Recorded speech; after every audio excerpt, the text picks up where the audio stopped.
मन को शुद्ध कैसे बनाएं, इस बारे में सत्संग करते हुए पूज्य स्वामी राम सुखदास जी कहते हैं कि ये राग द्वेष, काम क्रोध आदि उत्पन्न और नष्ट होते हैं, आते और जाते हैं, परंतु आप उत्पन्न और नष्ट होते हो और आते जाते हो क्या, सोचा है कभी?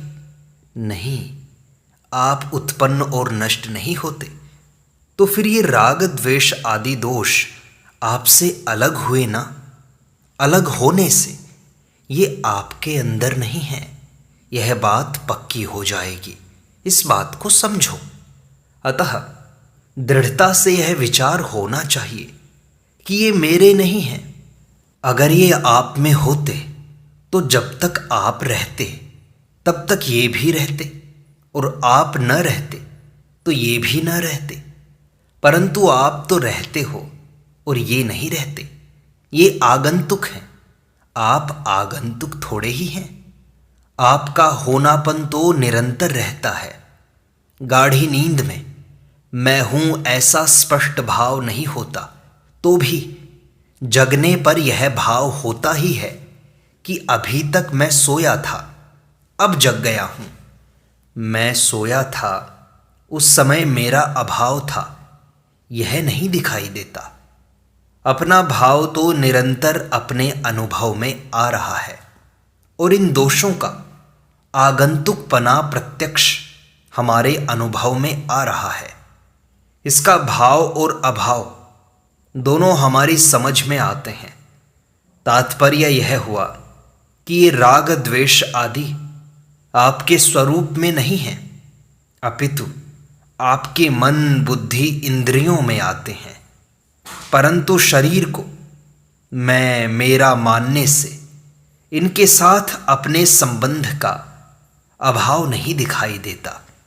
देखो, एक बात बताऊं, आप ध्यान देकर सुने। हमको संसार के जितने भी ज्ञान होते हैं वे सब सांसारिक पदार्थ, शरीर, इंद्रियां, अंतःकरण को साथ लेकर ही होते हैं। परंतु स्वयं का बोध शरीर, इंद्रियां, अंतःकरण को साथ लेने से नहीं होता। अतः यह जो बात है कि अंतःकरण शुद्ध होने से संसार का ज्ञान साफ होगा, पर स्वरूप का बोध कैसे होगा, इस पर शंका करो। एक श्रोता ने फिर पूछा कि महाराज जी, अंतःकरण शुद्ध होने से अंतःकरण से संबंध विच्छेद हो जाएगा तो बोध अपने आप हो जाएगा ना? स्वामी जी ने कहा कि जड़ चेतन का, सत असत का, नित्य अनित्य का जो विवेक है, उस विवेक को महत्व न देने से ही बोध नहीं हो रहा है। विवेक को महत्व देने से अविवेक मिट जाएगा और बोध हो जाएगा। यह विवेक आप में है और अभी है। उस विवेक को आपने प्रकाशित नहीं किया, उसको आपने उद्बुद्ध नहीं किया, जगाया नहीं, उसका आदर नहीं किया, उसको महत्व नहीं दिया। यह गलती हो गई है। अंतःकरण शुद्ध होने से क्या हो जाएगा? शुद्ध होने से एक बात है कि पारमार्थिक रुचि हो जाएगी, भगवान में रुचि हो जाएगी, और कुछ नहीं।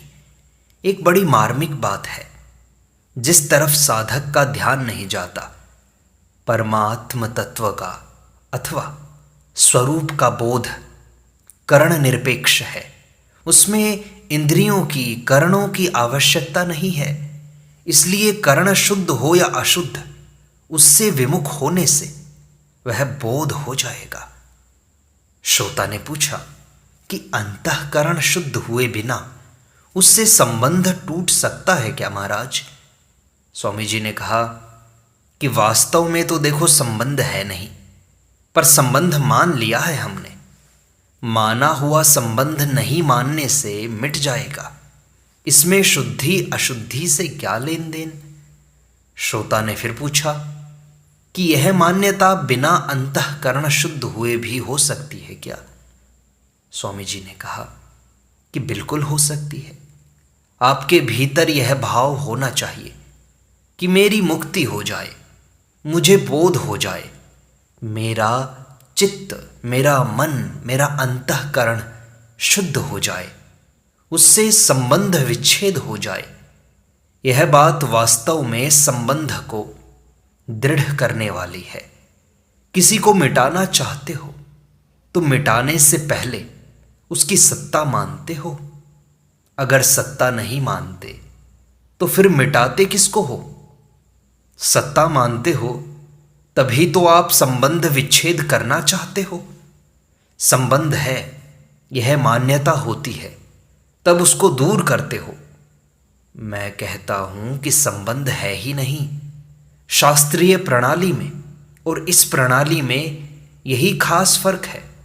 जैसे वेदांत ग्रंथों में आता है कि अध्यारोप अपवादाभ्याम निष्प्रपंचम प्रपंचते।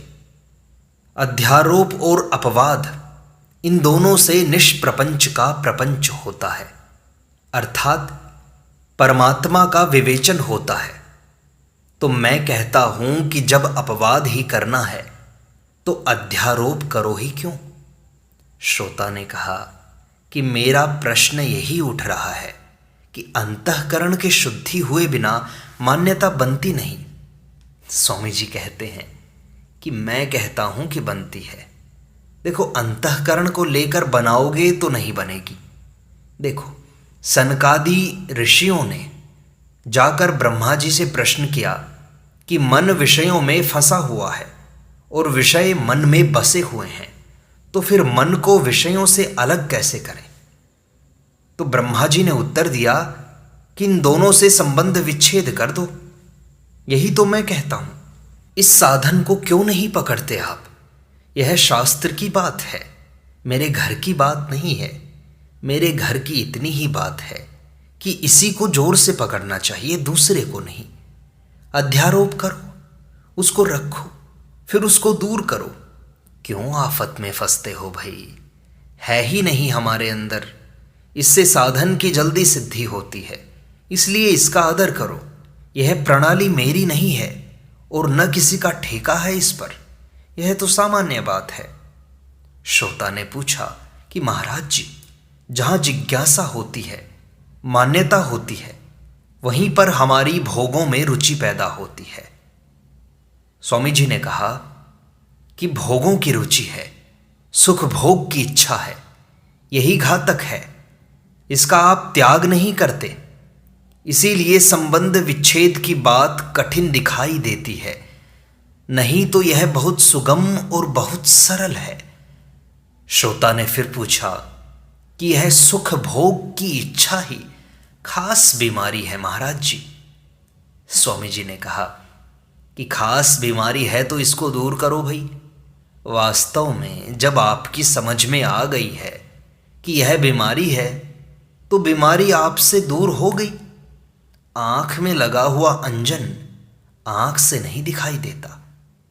अंजन आंख से तब दिखाई देता है जब वह आंख से दूर हो, अंगुली पर लगा हो। श्रोता ने पूछा कि स्वामी जी, दोष को जानते हुए भी और इसको दूर करना चाहते हुए भी यह दूर क्यों नहीं होता? मन शुद्ध क्यों नहीं होता? स्वामी जी ने कहा, जब तक सुख की इच्छा है तब तक वह दोष दूर नहीं होगा। जैसी सुख भोग की इच्छा है वैसी त्याग की इच्छा नहीं है। सुख भोग की इच्छा ज्यादा प्रबल है, उसकी अपेक्षा उसके त्याग की इच्छा बड़ी कमजोर है। श्रोता ने कहा कि यह सही बात है महाराज जी, सुख भोग की रुचि ज्यादा है। स्वामी जी ने कहा, तो सुख भोग की रुचि को दूर करो, और उस रुचि को दूर करने में आपको देखो अभ्यास करना पड़ेगा। अगर अभ्यास न करके यह मेरे में है नहीं इसको मान लो तो बड़ी जल्दी काम हो जाएगा। वास्तव में अंतःकरण की शुद्धि करने की अपेक्षा अंतःकरण से संबंध विच्छेद करो तो यह बहुत जल्दी सिद्धि करने वाली बात है। संबंध विच्छेद करने से जो शुद्धि होगी वह शुद्धि आपके करने से नहीं होगी। बच्चा माँ की गोदी में रहता हुआ शुद्ध नहीं होता। माँ के मोहपूर्वक स्नेह में पला हुआ बालक निर्मोही नहीं हो सकता। बाप का मोह कम होता है तो बाप के पास रहने वाला बालक सुधरेगा। अध्यापक का मोह और कम होता है तो उसके पास रहने वाला बालक और ज्यादा सुधरेगा। तत्वज्ञ जीवन मुक्त का मोह तो होता ही नहीं, इसलिए उसके पास कोई रहेगा तो वह बड़ी जल्दी शुद्ध हो जाएगा, सुधर जाएगा। इस तरह आप अंतःकरण को अपना मानते रहोगे तो वह शुद्ध नहीं होगा। मेरापन रूपी मल तो लगाते जाते हो और कहते हो कि शुद्ध कर लूंगा। कैसे शुद्ध कर लोगे? मेरा है ही नहीं। यह बात बहुत ही शुद्ध करने वाली है और जल्दी शुद्ध करने वाली है। इसी बात को लेकर मेरी प्रणाली और तरह की दिखाई देती है। दूसरी प्रणाली भी मेरी पढ़ी हुई है, देखी हुई है, तथा यह प्रणाली भी मेरी अनुभव की हुई है। उस प्रणाली में देरी लगती है, जल्दी सिद्धि नहीं होती। आप ही देख लो, इतने वर्षों से सत्संग करते हैं, साधन करते हैं, पर वास्तविक सिद्धि कितनों को मिली? अशुद्धि को आदर देते हुए, अपने में मानते हुए उसको दूर करना चाहते हैं। इससे वह दूर होगी नहीं। वास्तव में आपके स्वरूप में यह है ही नहीं।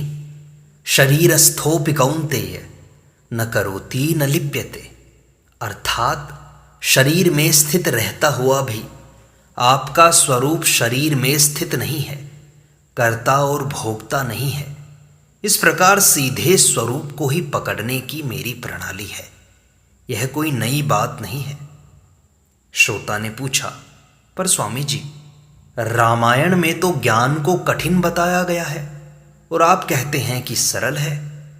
स्वामी जी ने कहा, देखो, आप प्रमाण दोगे तो मैं चुप हो जाऊंगा, पर मैं मानूंगा थोड़े ही इस बात को।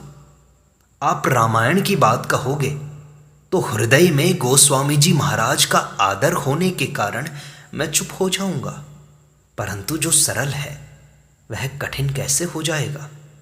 गोस्वामी जी महाराज ने इसको सरल कहा है। निर्गुण रूप सुलभ अति, सगुण जान नहीं कोई, सुगम अगम नाना चरित, सुनी मुनि मन भ्रम होई। यह और किसी की वाणी है क्या?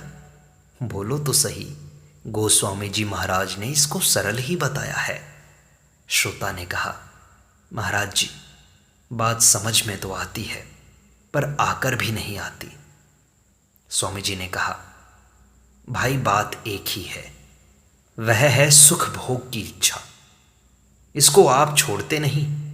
सुख भोग लें और संग्रह कर लें, ये दो चीजें हैं। मेरे पास वस्तु हो जाए, रुपया हो जाए, इतना आधिपत्य हो जाए और इनसे मैं सुख भोग लूं, यह खास बाधा है। न सुख बाधक है और न संग्रह बाधक है। सुख और संग्रह की जो इच्छा है, यही महान बाधक है। इस इच्छा से लाभ किसी तरह का नहीं और नुकसान किसी तरह का बाकी नहीं है।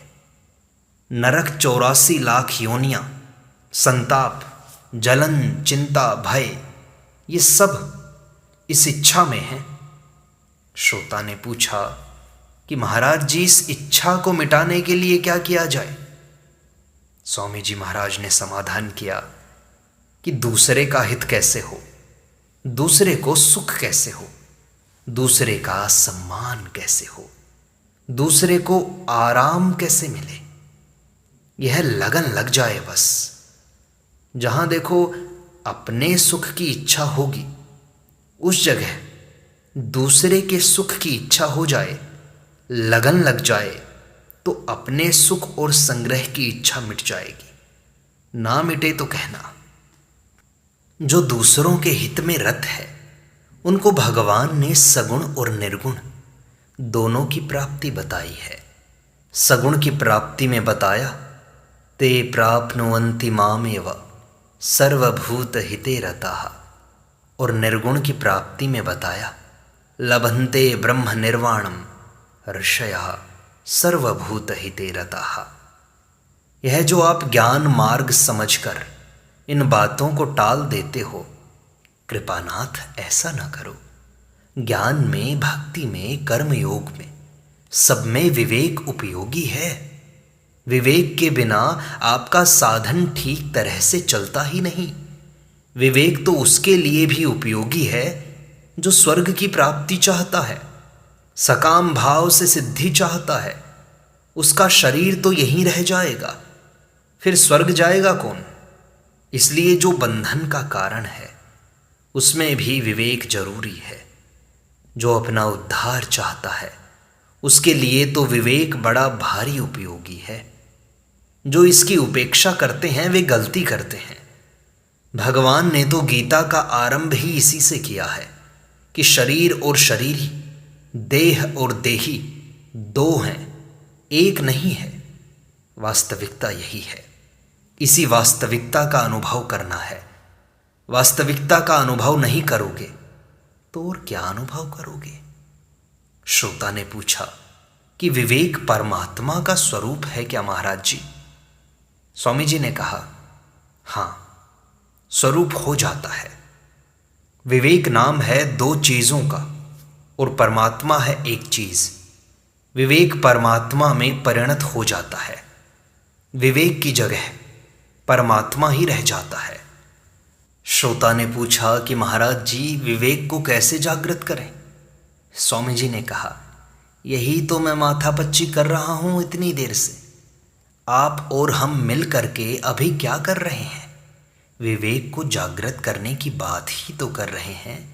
ये सारी बातें विवेक को जगाने के लिए ही तो हैं। विवेक के लिए अभ्यास जरूरी नहीं है, विचार जरूरी है। अभ्यास से मुक्ति नहीं होती और विचार से मुक्ति बाकी नहीं रहती। श्रोता ने पूछा, तो महाराज जी अंतःकरण शुद्ध होने से तो ज्ञान हो जाएगा ना? स्वामी जी ने कहा, तो अंतःकरण शुद्ध कर लो, मना कौन करता है? परंतु भाई, शुद्ध करने से अंतःकरण इतना जल्दी शुद्ध नहीं होगा जितना जल्दी संबंध विच्छेद करने से शुद्ध होगा। कारण कि अंतःकरण की सत्ता मान करके आप उसको शुद्ध करना चाहोगे तो उसमें बहुत देरी लगेगी और वह होगा भी नहीं। यदि असत की सत्ता न मानकर उससे संबंध विच्छेद कर लो तो बहुत जल्दी काम बनेगा। भगवान ने कहा है, इदम शरीरम कौन्तेय क्षेत्रम इत्यभिधीयते। अर्थात स्थूल, सूक्ष्म और कारण ये तीनों ही शरीर इदम होने से अपने से अलग हैं और क्षेत्र नाम से कहे जाते हैं। जो इनको जानता है वह क्षेत्रज्ञ नाम से कहा जाता है।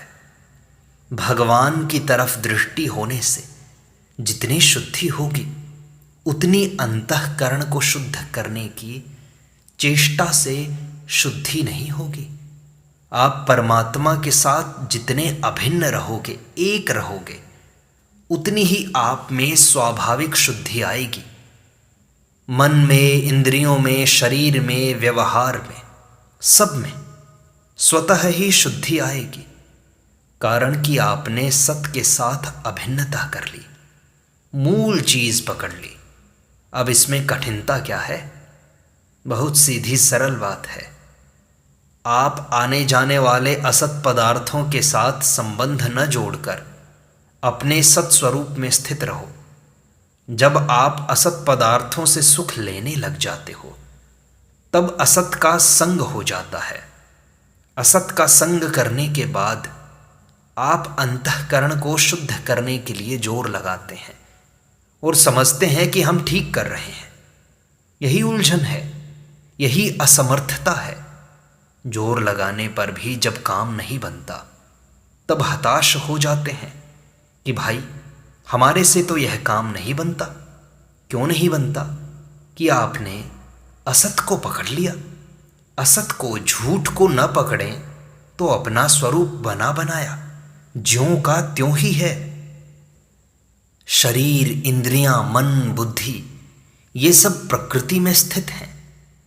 इनमें आप उस सत को लाना चाहते हैं और जब वह आता नहीं तब कहते हैं कि सत्संग की बात हमारे व्यवहार में नहीं आती, हमारे आचरण में नहीं आती। असत अंतःकरण को अपना मानकर उसे शुद्ध करना चाहोगे तो कैसे शुद्ध होगा? उसको अपना मानना ही अशुद्धि है, ममता ही मल है। रामचरितमानस में गोस्वामी जी महाराज कहते हैं, ममता मल जरि जाई। मल को लगाकर शुद्ध करना चाहते हो तो कैसे शुद्ध होगा? ये बातें सुनकर आप में हिम्मत आनी चाहिए कि अब हम यह भूल नहीं करेंगे, क्योंकि अब हमने इसको ठीक समझ लिया। असत को मैं और मेरा मान लिया। मूल में यहाँ से भूल हुई, यही मूल भूल है। इस भूल को मिटाकर अपने निर्विकार स्वरूप में स्थित हो जाओ। जब तक भूल न मिटे तब तक चैन नहीं आना चाहिए। छोटा बालक हर समय अपनी माँ की गोदी में रहना चाहता है। गोदी से नीचे उतरते ही वह रोने लग जाता है। आप भी हर समय भगवान की गोदी में रहो। असत में जाते ही रोने लग जाओ कि अरे कहाँ आ पड़े, हम तो आपकी गोदी में ही रहेंगे। फिर असत का संबंध सुगमता से छूट जाएगा और अंतःकरण शुद्ध हो जाएगा, जैसा तुम चाहते हो। संसार जा रहा है, यह मूल्यवान बात है, सिद्धांत की बात है, इसे याद रखो। वेदों और वेदांत की बात है, महापुरुषों की बात है कि ये संसार असत है, ये हमारा नहीं है। और परमात्मा रहने वाले हैं, संसार जाने वाला है। वह परमात्मा है रूप से सर्वत्र परिपूर्ण है। सत्य, त्रेता, द्वापर और कली ये युग बदलते हैं, पर परमात्मा कभी नहीं बदलते। वे सदा ज्यों के त्यों रहते हैं। दो ही खास बातें हैं कि संसार नहीं है और परमात्मा है। संसार जाने वाला है और परमात्मा रहने वाले हैं। यदि आपने इन बातों को मान लिया तो मानो बहुत बड़ा कार्य कर लिया, आपका जीवन सफल हो गया। फिर तत्व ज्ञान, भगवत प्राप्ति, मुक्ति आदि सब इसी से हो जाएगी। संसार लगातार जा रहा है। ऐसा देखते देखते एक स्थिति ऐसी आएगी कि अपने लिए संसार का अभाव हो जाएगा। एक परमात्मा ही है और संसार नहीं है, ऐसा अनुभव हो जाएगा। संतों ने कहा है, यह नहीं, यह नहीं, यह नहीं होई, ताके परे अगम है सोई। यही सार बात है, इसे हृदय में बैठा ले। सबके अनुभव की बात है कि पहले की कोई भी अवस्था, परिस्थिति, घटना, क्रिया, पदार्थ, साथी अब कहाँ हैं? चले गए वे। जैसे वे चले गए वैसे ही अभी की अवस्था, परिस्थिति, पदार्थ, व्यक्ति सब चले जाएंगे। ये तो निरंतर जा ही रहे हैं। संसार की तो सदा से ही जाने की रीति चली आ रही है। जो आज गया, कोई काल गया, कोई जावन हार तैयार खड़ा। नहीं कायम कोई मुकाम, यहाँ चिरकाल से यही रिवाज रही। आरंभ से ही यह रिवाज चली आ रही है कि संसार एक क्षण भी नहीं रुकता। यह सबका अनुभव है। इस अनुभव का हम आदर नहीं करते, यही गलती है। इसी से बारंबार जन्म मरण होता है, अंतःकरण शुद्ध नहीं हो पाता। अतः आज ही दृढ़ता पूर्वक मान लें कि संसार मात्र प्रतिक्षण बदलता जा रहा है। यही सार बात है। इस प्रकार सत्संग का यह भाग संपूर्णता को प्राप्त होता है। शेष अगले अंक में।